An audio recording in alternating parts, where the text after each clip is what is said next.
Bismillahirrahmanirrahim. Assalamualaikum warahmatullahi wabarakatuh. Syukur alhamdulillah kita bisa berjumpa lagi di channel ini. Salawat dan salam selalu dan tetap tercurahkan kepada junjungan kita Nabi besar Muhammad sallallahu alaihi wasallam. Allahumma sholli ala sayyidina Muhammad wa ala ali sayyidina Muhammad. Harapan dan doa saya semoga saudaraku semuanya selalu diberikan kesehatan, dilapangkan rezekinya, diampuni dosa-dosanya, dan dipanjangkan umurnya. Amin ya rabbal alamin. Sahabat beriman yang dirahmati Allah, bagi sepasang suami istri, hubungan suami istri tidak hanya memberikan kesenangan, kebahagiaan, dan meningkatkan keharmonisan rumah tangga saja, namun juga mulia dan berpahala sebab dilakukan dalam kondisi halal. Hubungan suami istri juga dapat menjadi perekat atau kunci rumah tangga yang bahagia dan menjadi hak bagi keduanya, yakni suami dan istri. Agar lebih bahagia dan bersemangat ketika melakukan hubungan suami istri bagi yang sudah menikah, berikut 15 pahala berhubungan suami istri menurut Islam. Semoga menjadi motivasi untuk terus dekat dengan pasangan kita. Yang pertama, dinilai sebagai sedekah. Dalam sebuah hadis meriwayatkan bahwa hubungan badan antara kalian dengan istri atau hamba sahaya kalian adalah sedekah. Para sahabat lantas ada yang bertanya pada Rasulullah Shallallahu Alaihi Wasallam, "Wahai Rasulullah, apakah dengan kami mendatangi istri kami dengan syahwat itu mendapatkan pahala?" Beliau menjawab, "Bukankah jika kalian bersetubuh pada yang haram, kalian mendapatkan dosa? Oleh karenanya, jika kalian bersetubuh pada yang halal, tentu kalian akan mendapatkan pahala." Yang kedua, membersihkan jiwa. Uqail Al-Hambil berkata tentang hukum suami tidak memberi nafkah batin pada istri.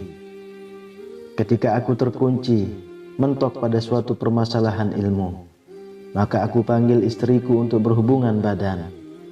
Ketika aku selesai, maka aku ambil kertas dan aku tuangkan ilmu padanya, mulai menulis. Karena jima dapat membersihkan pikiran dan menguatkan pemahaman." Lalu yang ketiga, mendapatkan pahala sepanjang melangkah dalam keseharian. Dalam hadis diriwayatkan bahwa barang siapa yang menggauli istrinya sehingga mewajibkan mandi pada hari Jumat, kemudian dia pun mandi, lalu bangun pagi dan berangkat ke masjid pagi-pagi. Dia berjalan dan tidak berkendara, kemudian duduk dekat imam dan mendengarkan khutbah dengan seksama tanpa senda gurau. Niscaya ia mendapat pahala amal dari setiap langkahnya selama setahun, balasan puasa dan sholat malam harinya. Hadis riwayat Tirmizi, An-Nasa'i, Ibnu Majah, dan Ahmad. Yang keempat, memenuhi hak suami istri. Dari Husain bin Mihsan bahwasanya saudara perempuan dari bapaknya, yaitu bibinya, pernah mendatangi Rasulullah Shallallahu Alaihi Wasallam karena ada suatu keperluan. Setelah menyelesaikan keperluannya tersebut, Nabi Muhammad Shallallahu Alaihi Wasallam bertanya kepadanya, "Apakah engkau telah bersuami?" Ia menjawab, "Sudah." Beliau bertanya lagi, "Bagaimana sikapmu kepada suamimu?" Ia menjawab, "Aku tidak pernah mengurangi haknya kecuali yang aku tidak mampu mengerjakannya." Maka Rasulullah Shallallahu Alaihi Wasallam menjawab, "Perhatikanlah bagaimana hubunganmu dengannya, karena suamimu merupakan surgamu dan nerakamu." Nabi Shallallahu Alaihi Wasallam bersabda, "Demi Allah, yang jiwa Muhammad berada di tangannya, seorang wanita tidak akan bisa menunaikan hak Allah sebelum ia menunaikan hak suaminya. Andaikan suami meminta dirinya, padahal ia sedang berada di atas punggung unta, maka ia, istri, tetap tidak boleh menolak." Yang kelima, jalan ke surga. Dalam Quran Surah An-Nisa ayat 114, Allah Subhanahu wa Ta'ala berfirman, Tidak ada kebaikan pada kebanyakan bisikan-bisikan mereka, kecuali bisikan-bisikan dari orang yang menyuruh manusia memberi sedekah, atau berbuat ma'ruf, atau mengadakan perdamaian di antara manusia. Dan barang siapa yang berbuat demikian karena mencari keridhaan Allah, maka kelak kami memberi kepadanya pahala yang besar. Yang keenam, pahala seperti kurban. Rasulullah Shallallahu Alaihi Wasallam bersabda, barang siapa mandi di hari Jumat seperti mandi janabah, kemudian datang di waktu yang pertama, ia seperti berkurban seekor unta. Barang siapa yang datang di waktu yang kedua, maka ia seperti berkurban seekor sapi. Barang siapa yang datang di waktu yang ketiga, ia seperti berkurban seekor kambing gibas. Barang siapa yang datang di waktu yang keempat, ia seperti berkurban seekor ayam. Yang ketujuh, didoakan malaikat. Diriwayatkan dalam sebuah hadis, dan barang siapa yang datang di waktu yang kelima, maka ia seperti berkurban sebutir telur. Apabila imam telah keluar dan memulai khutbah, malaikat hadir dan ikut mendengarkan zikir khutbah. Hadis riwayat Bukhari dan Muslim. Kedelapan, jauh dari laknat. Dari Abu Hurairah radhiyallahu anhu, Rasulullah Shallallahu Alaihi Wasallam bersabda, jika seorang pria mengajak istrinya ke ranjang, lantas si istri enggan memenuhinya, maka malaikat akan melaknatnya hingga waktu subuh. Hadis riwayat Bukhari dan Muslim.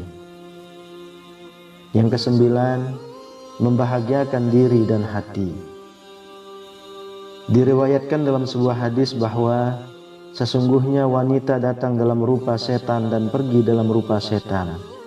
Jika seorang di antara kalian melihat seorang wanita yang menakjubkan tanpa sengaja, maka hendaknya ia mendatangi bersetubuh dengan istrinya, karena hal itu akan menolak sesuatu berupa syahwat yang terdapat pada dirinya. Hadis riwayat Muslim. Yang ke-10, membuat hati sejuk.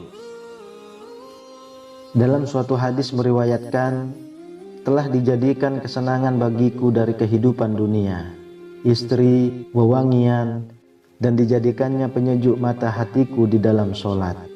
Hadis riwayat Ahmad, An-Nasa'i, At-Tabrani, Al-Baihaqi. Yang ke-11, pahala kasih sayang. Telah menceritakan kepadaku bapakku bahwa dia melaksanakan haji wada bersama Nabi Shallallahu Alaihi Wasallam. Beliau bertahmid dan memuji Allah. Beliau memberi peringatan dan nasihat.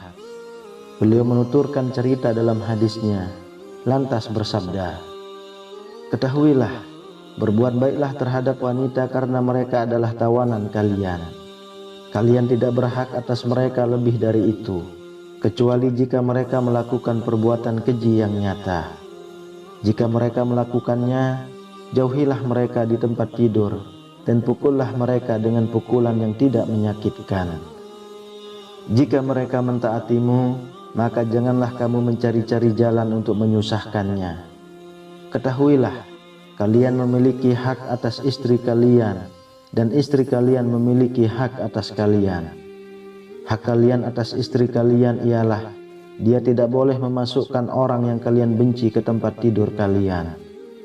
Tidak boleh memasukkan seseorang yang kalian benci ke dalam rumah kalian. Ketahuilah, hak istri atas kalian ialah kalian berbuat baik kepada mereka dalam memberikan pakaian dan makanan kepada mereka. Hadis riwayat At-Tirmizi. Yang ke-12, menjadi pasangan terbaik. Aisyah radhiyallahu anha berkata, Rasulullah Shallallahu Alaihi Wasallam bersabda, sebaik-baik kalian adalah suami yang paling baik terhadap keluarganya, dan aku adalah yang paling baik terhadap keluargaku. Hadis riwayat At-Tirmizi. Ke-13, pahala mengalir sepanjang waktu. Pahala akan terus mengalir bagi suami istri yang berhubungan badan, sebab hubungan badan memberi kebahagiaan. Selain itu, dari kebahagiaan yang diberikan tersebut akan membuat pahala terus mengalir untuk keduanya, sehingga kasih sayang antara sesama selalu meningkat dan jauh dari permasalahan rumah tangga. Yang ke-14, mencegah keburukan. Dengan melakukan hubungan suami istri, tentu akan menjauhkan dari keburukan, yakni menjauhkan dari maksiat, baik itu zina mata, zina hati, dan sebagainya. Hal itu dikarenakan apa yang diinginkan telah dipenuhi oleh pasangannya atau suami dan istrinya, sehingga ia tidak butuh hal lain dari luar untuk bahagia. Cukup dengan istri atau suaminya saja. Kemudian yang ke-15, jauh dari maksiat. Dihalalkan bagi kamu pada malam hari bulan puasa bercampur dengan istri-istri kamu. Mereka adalah pakaian bagimu, dan kamu pun adalah pakaian bagi mereka.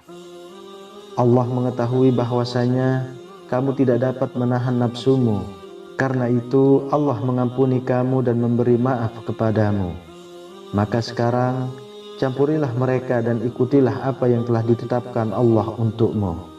Dan makan minumlah hingga terang bagimu benang putih dari benang hitam, yaitu fajar. Kemudian sempurnakanlah puasa itu sampai datang malam. Tetapi janganlah kamu campuri mereka itu sedang kamu beriktikaf dalam masjid.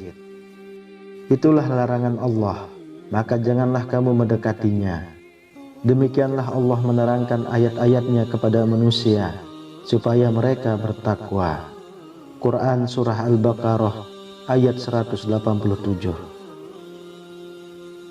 Sahabat beriman yang dirahmati Allah, semoga menjadi wawasan berkualitas dan menjadi motivasi untuk kita semua agar terus meningkatkan kedekatan dan kasih sayang dengan suami istri, sehingga dapat menjadikan hal tersebut sebagai jalan pahala dan dapat mencegah maksiat. Amin ya rabbal alamin. Wallahu a'lam bishawab. Demikian yang bisa saya bagikan, semoga bermanfaat untuk kita semua. Assalamualaikum warahmatullahi wabarakatuh.